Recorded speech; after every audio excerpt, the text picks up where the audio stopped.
അൽഹംദുലില്ലാഹ് മാഷാ അല്ലാഹ്.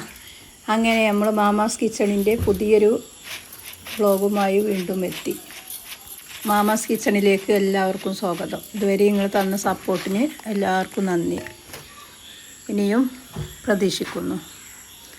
അങ്ങനെ നമ്മളിന്ന് ആദ്യം തന്നെ വെളുത്തുള്ളി, രാവിലത്തെ ഒന്നും എടുത്തിട്ടില്ല കേട്ടോ. വെളുത്തുള്ളി, ഇഞ്ചി, അങ്ങനത്തെ സാധനങ്ങളൊക്കെ ഇട്ടുകൊണ്ട് നല്ലോണം ഒന്ന് പേസ്റ്റ് രൂപത്തിൽ അരച്ചെടുത്ത് ഇനി നമുക്ക് ഇത് കേടുകൂടാതെ സൂക്ഷിക്കണത് എങ്ങനെയാണെന്ന് നോക്കാം. അത് ഫ്രിഡ്ജൊന്നും വേണ്ട കേട്ടോ. 2 ആഴ്ചത്തോളം നമ്മൾ പുറത്ത് തന്നെ വെച്ച് കണ്ട് ഞാനിത് യൂസ് ചെയ്യലുണ്ട്, ഒരു കേടുമില്ല. അങ്ങനെ അതൊക്കെ ചതച്ച് വെച്ച് പിന്നെ പീടിന്ന് സാധനത്തിന് രാവിലെ ബില്ല് കൊടുത്ത് വെച്ച് അതൊക്കെ കൊടുന്നു. ഇനി അതൊക്കെ ഓരോന്നായി എടുത്ത് വെക്കണം. അതിൻ്റെ ഇടയിൽ കൂടെ അതെടുത്ത് വെക്കുന്നുണ്ട്.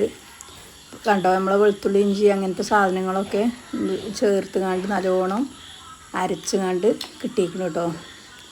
അപ്പോൾ നിങ്ങൾക്ക് ഇതിൻ്റെ വീഡിയോ എങ്ങനെയാണ് വെച്ചാൽ ചെയ്യാൻ പറഞ്ഞാൽ ഞാൻ ചെയ്യണ്ടേ ഇൻഷാ അല്ലാഹ്. പിന്നെ ഇത് കേട് കൂടാതെ